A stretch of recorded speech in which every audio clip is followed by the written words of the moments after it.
Hello and welcome to the Saturday meeting of TV Toastmasters.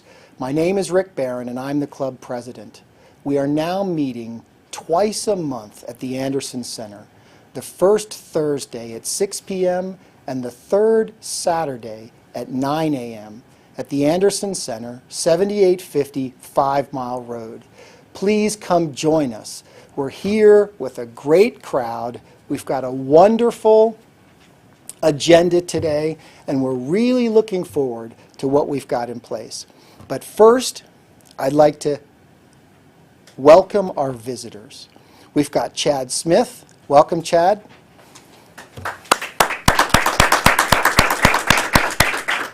We've got Rick McCarty. Welcome, Rick.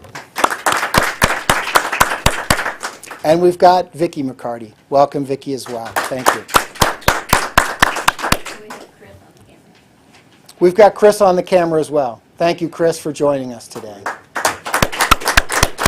And we've got a very special visitor today who will be receiving an honorary Toastmasters membership. We've got Jossie Chisley, who's joining us today as well. Welcome, Jossie.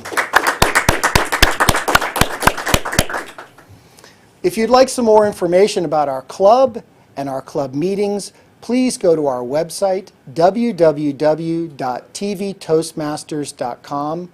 That's www.tvtoastmasters.com. I'd like to start the meeting today by the presentation of the Honorary Toastmasters membership. Toastmasters allows us to recognize people in the community who make a significant contribution. And today we have an opportunity to do that with Jossie Chisley.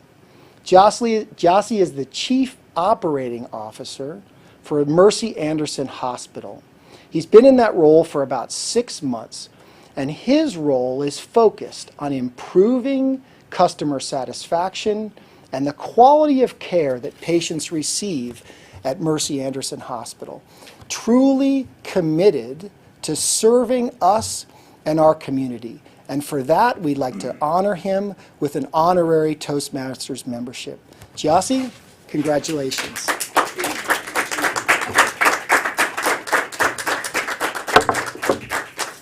Thank you. Appreciate it. Thank you so much for this honor. I truly appreciate it. I am humbled and privileged to be an honorary member of this very esteemed club. I am a former member of 2 chapters, both the Miami chapter and the Chicago chapter. And there I really learned the importance of public speaking and the importance of conveying a very succinct message to community members and community leaders. On behalf of Mercy Hospital Anderson, I'm very, very pleased to be here. We have over 1,000 associates dedicated to our mission of extending the healing mission of Jesus. And we also have over 500 volunteers that are dedicated to the Mercy Anderson way. This community is very, very vibrant and very important to us. We want to extend our mission in every way, shape, and form. One of the things that we're very proud of is to be honored by the Thomson & Reuters, that's the Solution Group, for being one of the top 100 hospitals in the country. We recently received that distinguished honor just about 2 weeks ago, and we're very, very honored to be in a class of distinguished hospitals throughout the country. The other thing that we're very proud of is to really ensure that we're connecting with the community at every realm. One of the things that I'm most proud of is our people. Our people and our patients mean the most to us. And to extend the mission in every way, shape, or form is very, very important. So thank you for this honor, Rick. I truly appreciate it. And thank you for the support of Mercy Hospital Anderson. Thank you. Thank you, Jossie. Thank you. It's a pleasure to have people in the community that are so committed to serving us and to serving each of you. And that's really why we're here as well at TV Toastmasters. The club is all about you and what you can get out of joining us here in a non-threatening environment, one in which we can support and elevate you to achieve the goals that you're trying to achieve in your life. So if you found that there's something missing, that you're really looking for a group of people to support and elevate you, please come join us on the first Thursday at 6 or the third Saturday at 9. Now, I'd like to turn the meeting over to our distinguished Toastmaster, Jerome Manigan. Jerome is one of the founding members of TV Toastmasters, and we always look forward to what he has in store for us. Thank you very much.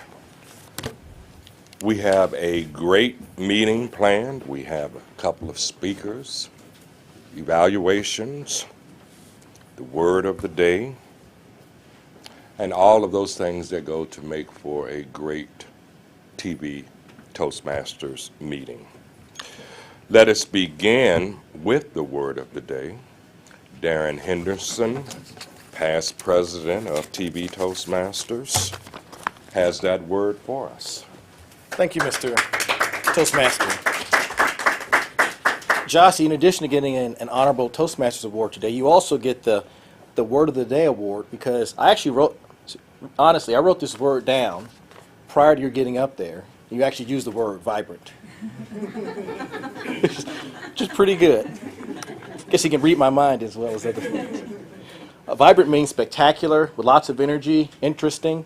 So an example would be Carol has a vibrant personality. So it's a great word for spring. So please use vibrant in your speeches today. Mr. Toastmaster.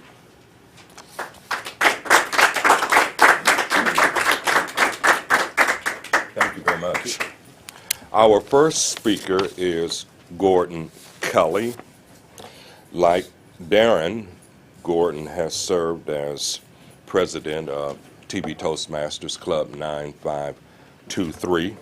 He's a resident of Maysville, Kentucky, employed by Emerson Industries, a graduate of Northeastern Illinois University, and a 5-year member of TV Toastmasters.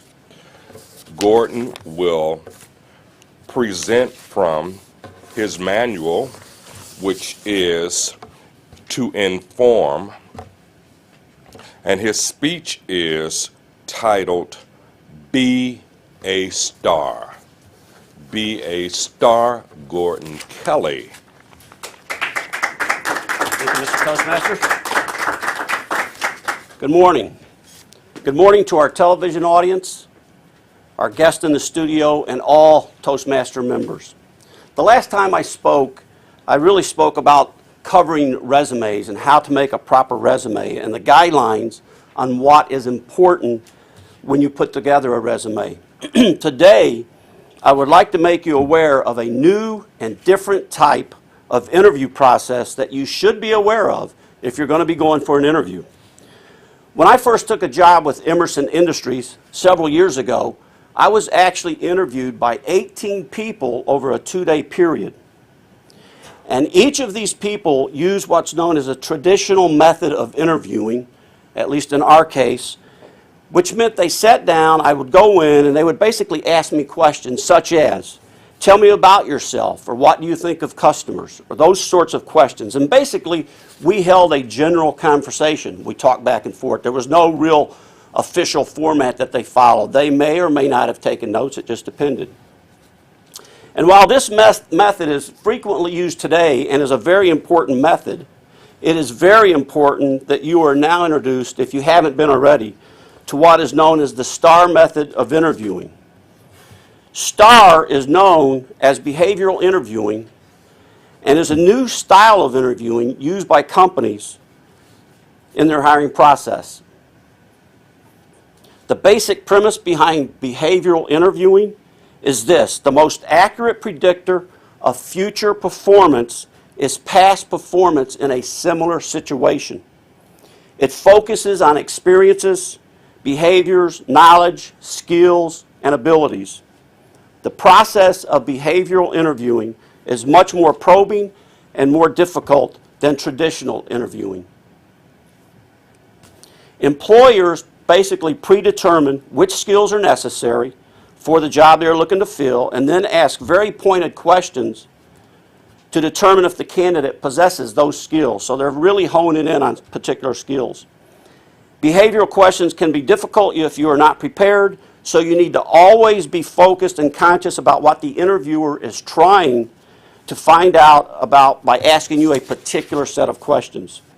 I'd like to give you 3 examples of questions that are potential STAR-type questions. 1, describe an instance when you had to think on your feet to extricate yourself from a difficult situation.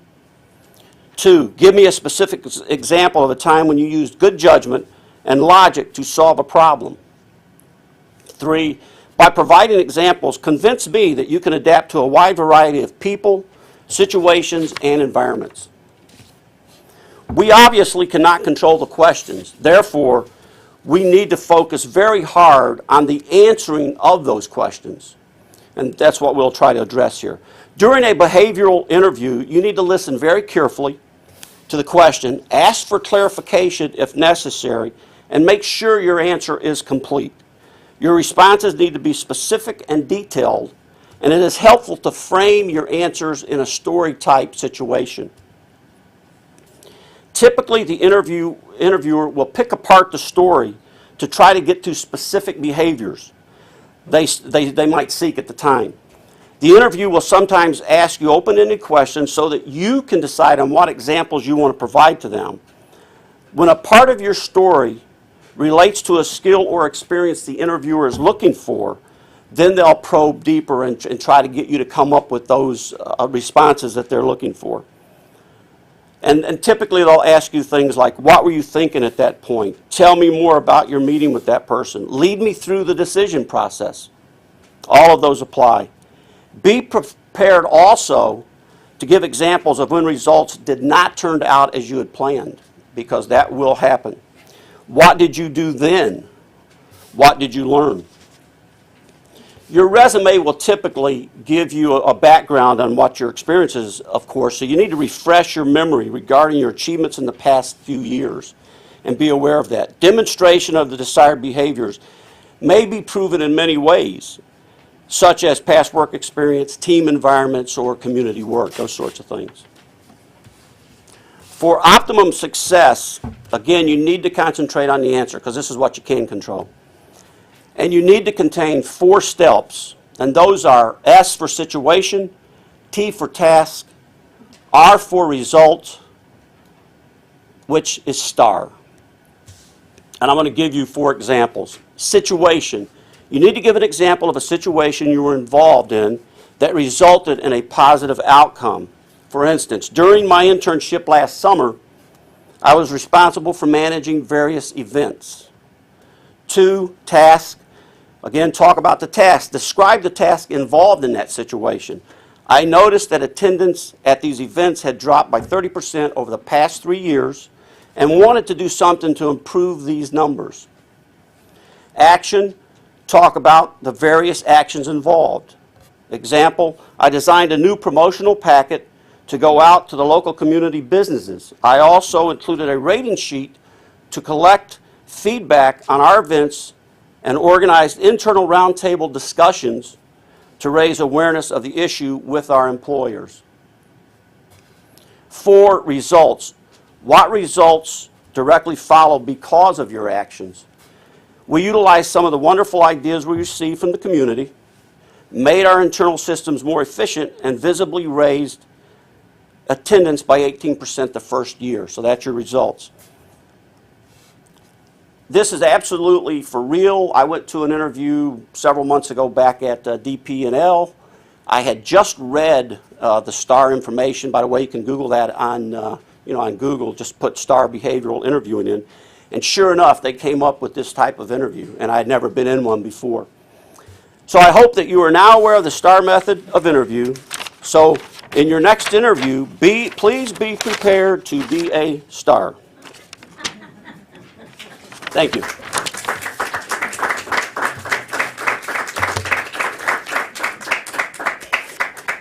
Thank you. Our next speaker is Michelle Hennickes. She has been a member of TV Toastmasters since December 2009. According to Michelle, she joined Toastmasters to conquer her fear of formally speaking in front of large crowds and to improve her presentation skills. She will be speaking from the Competent Communication Manual, Project 4, How to Say It, and the speech title is Sensational. Michelle Henna. Thank you, Mr. Toastmaster. Fellow Toastmasters, honored guests, and our studio audience. Sensational. Fresh pine and hints of allspice bring back childhood memories of family Christmases. The subtle aroma of suntan oil and the earthy, salty smell of the ocean remind you of lazy summer days at the beach.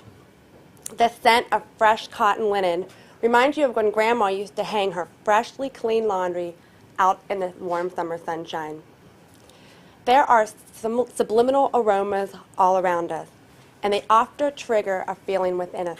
How often have you stopped, taken a deep breath, and said to yourself, I know that smell, I just can't put my finger on it. Although you can't identify what the aroma is, it often triggers an emotion within us, be it nostalgia, happiness, calmness, or enthusiasm. In recent years, scientists have proven that there is a key connection between triggering emotions by sense.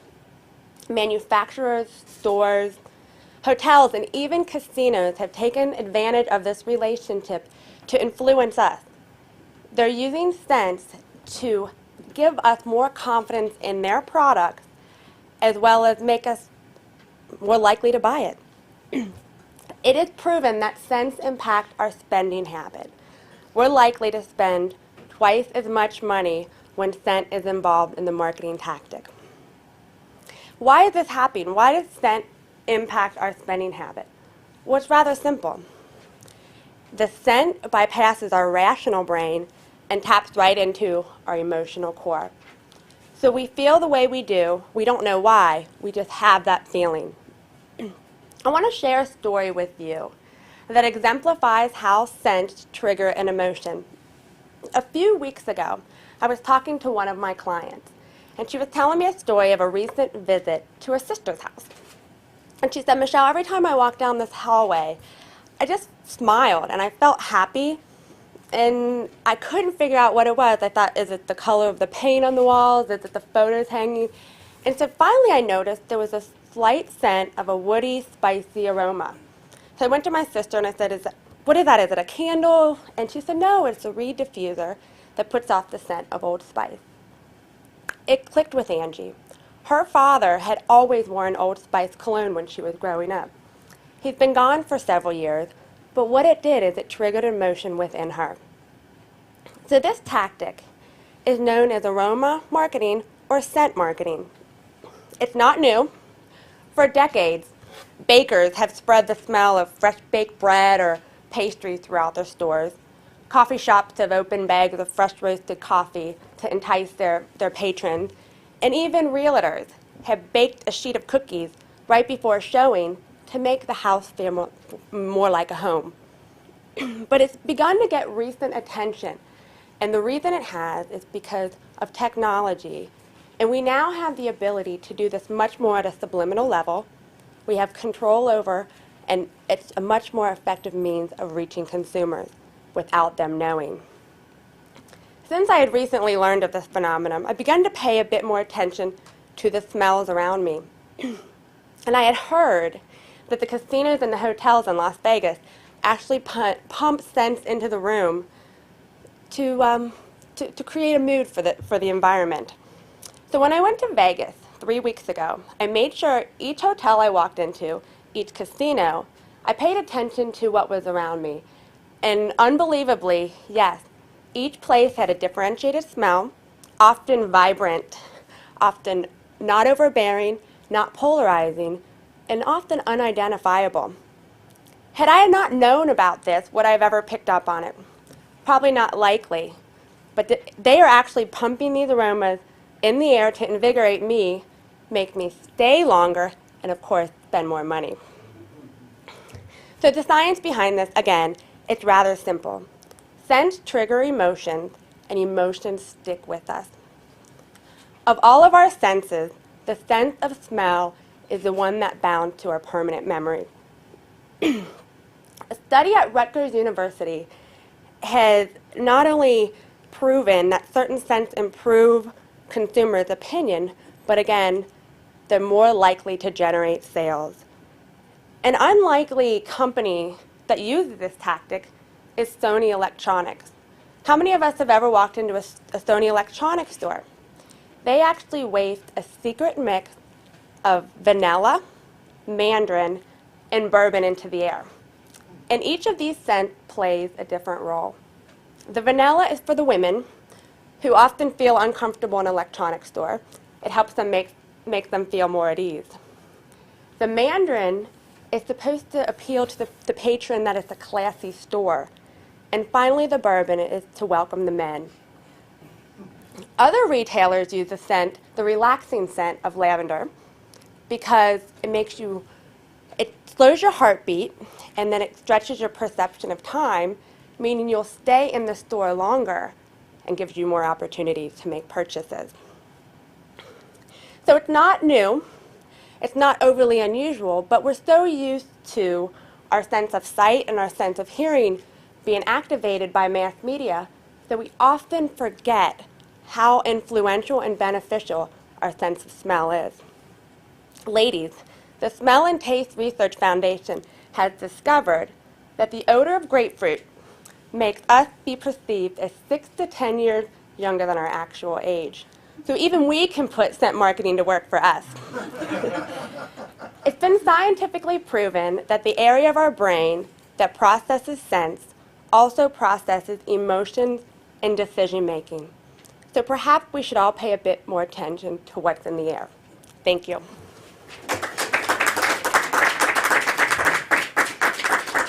Thank you, Michelle. Gordon, I wonder if there is a scent that might make a star interviewee feel vibrant.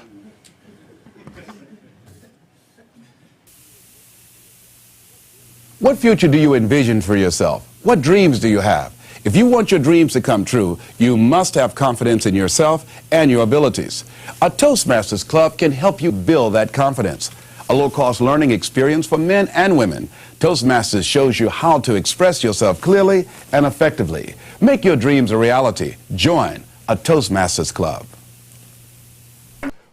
All right, we have moved now to the evaluation portion of today's program, and that is going to be handled by Miss Toastmaster herself, Carol Cormelink, who tells me that she is privileged to serve as the general evaluator because it will help her to strengthen what she terms her weakest Toastmaster skill, evaluation. Carol is a charter member of TV Toastmasters, Talk, and ACE. She will keep practicing evaluation skills until she gets it right, she tells me. Let's welcome Carol Cormelink. Carol? Thank you, Jerome. Just like I wrote it. I am privileged to be the general evaluator. That is a skill that I find difficult. I admire it when all these other people get up and they're so good, and one of these days I'll be good too. I have an evaluation team, which is the 2 evaluators for the speeches today, and then we will do the table topics presentation, and then I will have the timer report, the grammarian, the timer report. So our first evaluator today, Paul Wessels, he's one of our newer members, although he's been here over a year. He will be evaluating Gordon Kelly's speech on the STAR method. Let us welcome Paul Wessels. Thanks, Carol. Okay, whose top's more vibrant, mine or Carol's? Fellow Toastmasters, guests today, there what they are, and Gordon. I'm here to evaluate Gordon's speech. Gordon, the title of your speech was To Be a Star, and it was from the Speaking to Inform manual. The objective for this particular speech was to basically match your audience to what you're trying to tell them. You want to make sure you don't tell somebody something over their head or below them. You want to match your audience. I think you did that really well. We all can use tips on how to find jobs, how to not only interview, but also do the interviewing. So that's something I've learned is the STAR method from both sides of the table. So you may want to try to use that if you have an opportunity to use the STAR method. And it was a good introduction to that. You matched your presentation to the skill level of the audience, I believe. And you built your case. And again, it was the STAR method. It was a behavior interviewing technique. Used a lot of good examples. And what I liked about it is you actually used the acronym, you used STAR, to explain the STAR method. One of the things I thought you did and could have improved on was, for me, I'm trying to write things down. I'm trying to evaluate you. A lot of examples, used a whole heck of a lot of examples. You may want to tone that down a little bit and maybe concentrate on a few. I thought you did an excellent job. We all can use something like the STAR method, and again, from both sides of the table, either interviewing or being interviewed. So thank you, Gordon.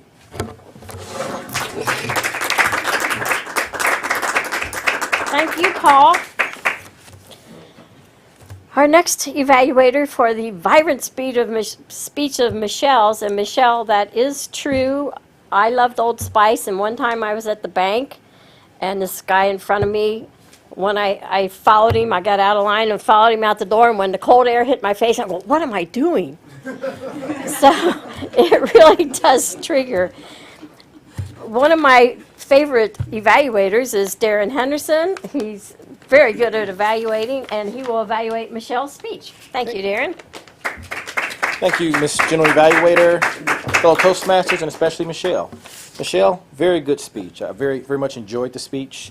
And some of the objectives of Michelle's speech today were to select the right words and sentence structure to communicate your ideas clearly, accurately, and vividly. Use rhetorical devices to enhance and emphasize ideas, and eliminate jargon and unnecessary words. Use correct grammar.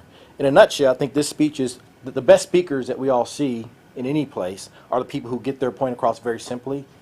And I think something that we all do sometimes is try to create these great elaborate sentences which look great on paper but don't really come across well to the audience. So, and I think you did a very good job of not doing that, of using very short, powerful words.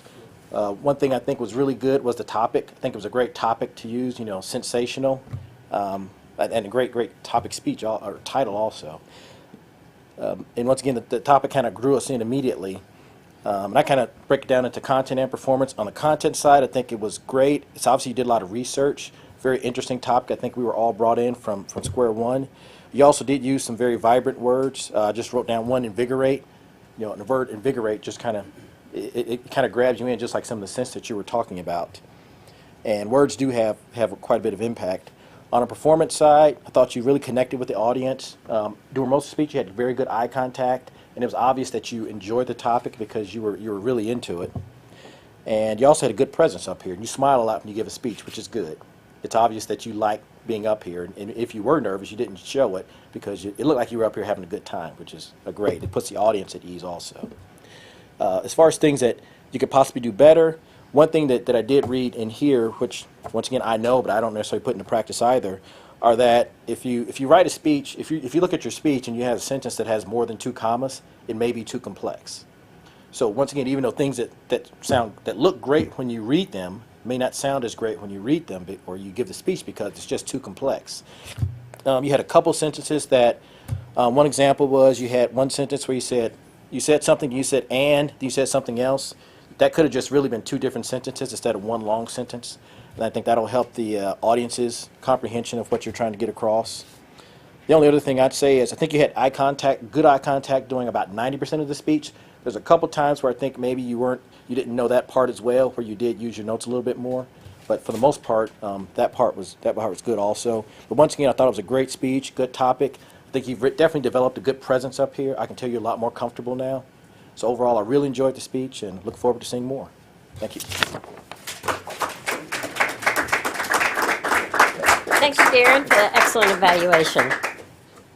I'd like to begin tonight with a little joke. This guy, he's a farmer, and he says, "Hey, hello, sorry." But seriously, folks. Speaking in public is no joke. Doctor says, chicken says, For help, call Toastmasters, the public speaking support group. the chicken.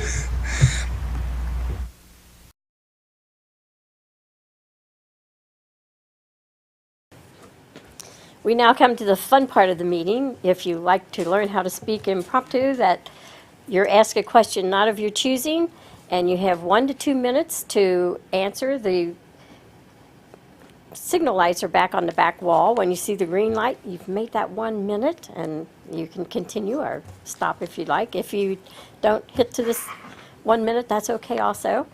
My good friend and confidant, Rita Ferguson, also with me in Talk Toastmasters. If I need something, I always run it by Rita to see what she has to say. She's with PPG, a manager with them, and to do our table topics today is Rita Ferguson. Hi. Thank you. Thank you, Carol. Yes, our table topics today, it's Saturday morning. The topic itself will be quite easy because we can all talk about the weather, and we are in the midst of a lot of weather right now. But the challenge this morning will be to use some descriptive language, some vibrant words, to tell us about your weather experiences. So I'm asking you to light us up, let us close our eyes, and you just take us with you as you relate a rain or snow-related experience. Don, would you like to do that?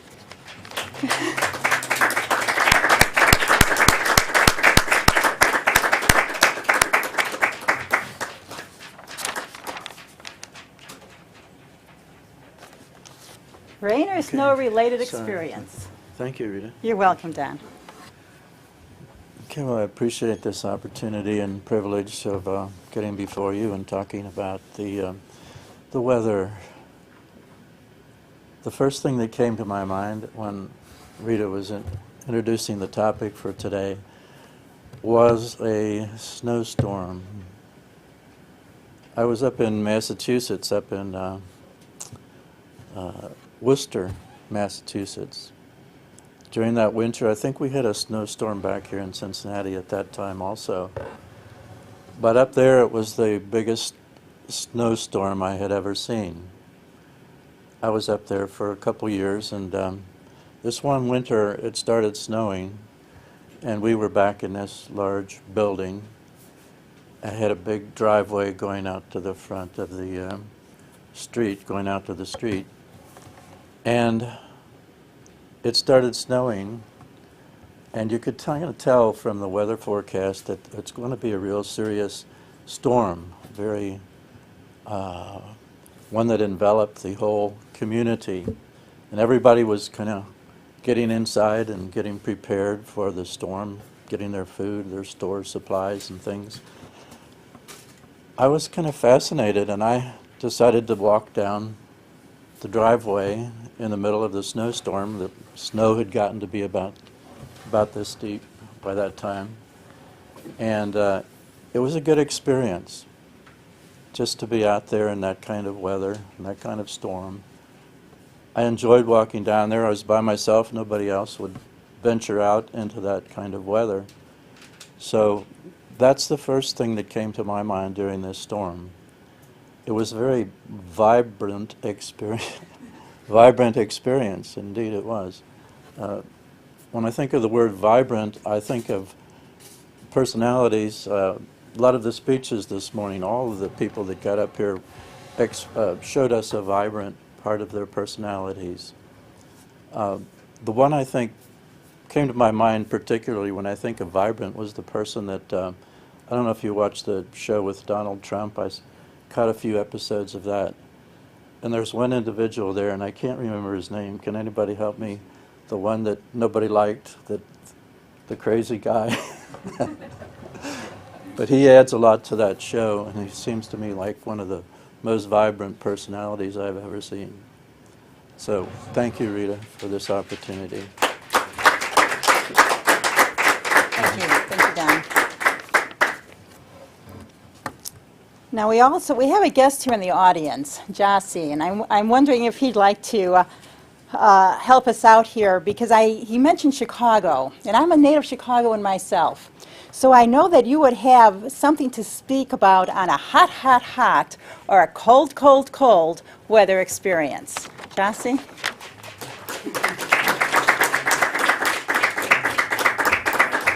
You're welcome. Hello again. Yes, I am not a native of Chicago. I'm originally from Milwaukee, Wisconsin, and I moved from Chicago about 6 years ago.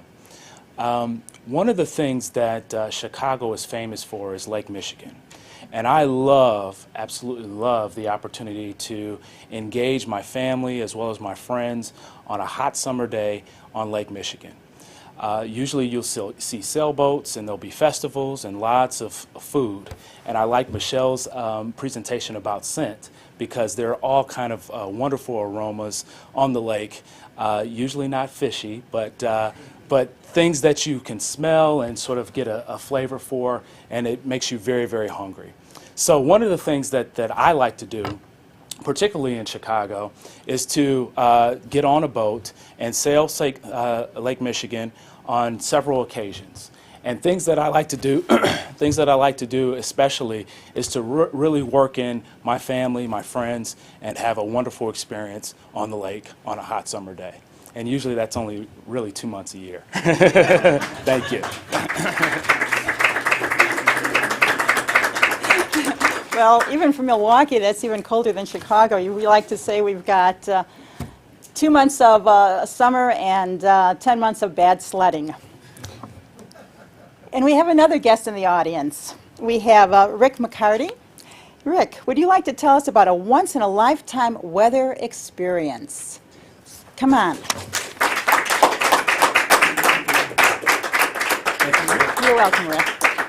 Thank you for the opportunity. I think it was kind of extraordinary and not just by a coincidence that all the speaking today and of course of the storm, one that comes to my mind is how in troubles in my life just surrounded me like the storms that we can visually see, but this was one that only I could see and seeing there was no hope.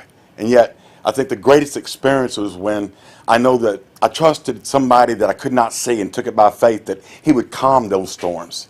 And so I see the opportunity when times are rough and adversity is difficult, that you surround your people around people that can give you a positive feedback. And I think the one that comes to my mind is when Peter come out on the boat and said, "Permit me, Lord, to come out to you." He had faith not to see the water that he might be sinking in would be a normal, I think, thought of anybody else, but he seen hope. And so the Lord says, "Come on out." And so he came out, and then he started looking at the storm instead of at the vision. And the vision kept him up on the water. The storm caused him to start sinking, but he remembered who would hold his hand. And I think the greatest storm in my life is knowing that when adversity happens, when I can't get it right, that I can still proceed to continue on because there's hope to the one who holds your hand. And what a friend we have in him and each other in this community. Thank you. Thank you. Well, that concludes our table topics for today. And I'm going to turn it back to our General Evaluator, Carol Cormley. Thank you. Thank you for those vibrant topics, Rita. Very good. We will now have our timer report from Mary Arms, who is our timer today. She's our resident timer. That's her favorite job, I think. Mary Arms.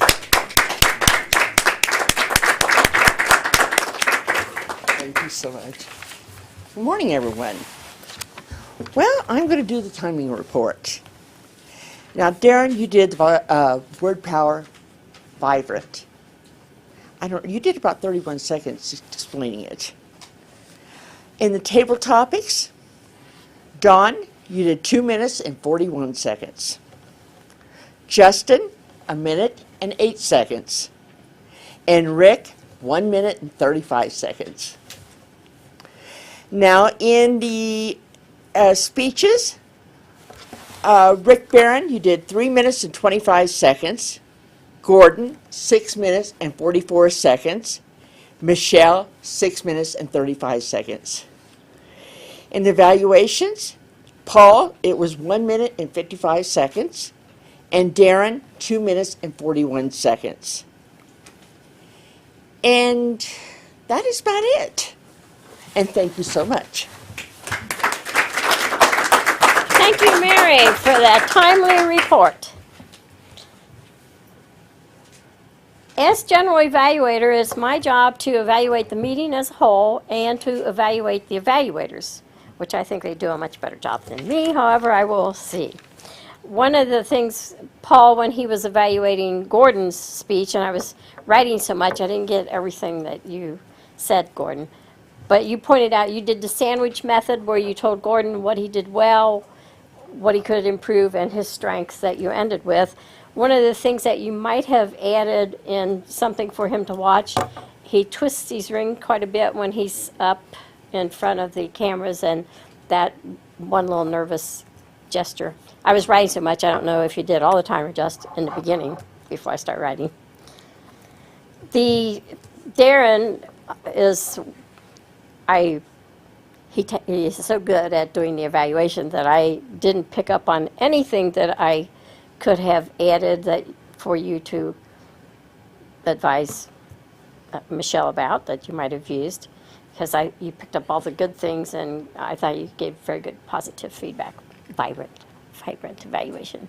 That's why you're in the evaluation contest. And I'd like to commend our Vice President of Public Relations, Phil Rigg. He's taking all pictures today so that we can be in the newspaper, and that's a good positive thing of the meeting. The meeting started a little bit later as we had a lot of setup to do today with everything.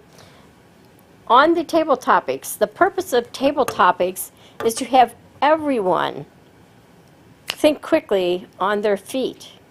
That requires giving the question first and then choosing the person. And once or twice you did the person's name before you asked the question. And so everyone else shuts down and they don't learn. And when your boss asks you that question and you have to answer off the cuff, you don't have the opportunity to say, so-and-so, would you do that? So that's one of the things. As the meeting as a whole, this was a fantastic meeting. I learned a lot of things today, and we'll use some of this information for my betterment here. And I'd like to return control of the meeting to our Toastmaster, Jerome Manigan. Stand here for a minute. Okay, good. Thank you. Thank you, Carol. Thanks to everyone who participated into today's meeting. You made it a vibrant meeting. You made it an informative meeting. And you certainly provided us with an opportunity to hear good speech making and to evaluate our speech making skills against the speech making skills that we saw presented today. We're going to be retiring from this place pretty soon. We're on our way to a location nearby for a repast. So I'm going to turn the meeting over to Rick Barron, the president of TV Toastmasters. Thank you, Jerome. Wow, what an absolutely incredible meeting today. We had two great prepared speeches on the STAR method of interviewing from Gordon and how I'm being influenced by sense from Michelle. So really great topics. I mean, really informative. I'm glad that I was here to hear them as well. Again, we are here twice a month now, on the first Thursday at 6 p.m. and the third Saturday at 9 a.m. 7850 5 Mile Road here at the Anderson Center. We welcome you to come join us. We'd like to thank our guests, Chris, Chad, Rick, Vicki, and Jossie, for joining us today. It's always wonderful to have new people in the studio experience the vibrant atmosphere that we've got here at TV Toastmasters. It really is something that you should experience for yourself. This concludes our meeting of TV Toastmasters. Thank you for joining us.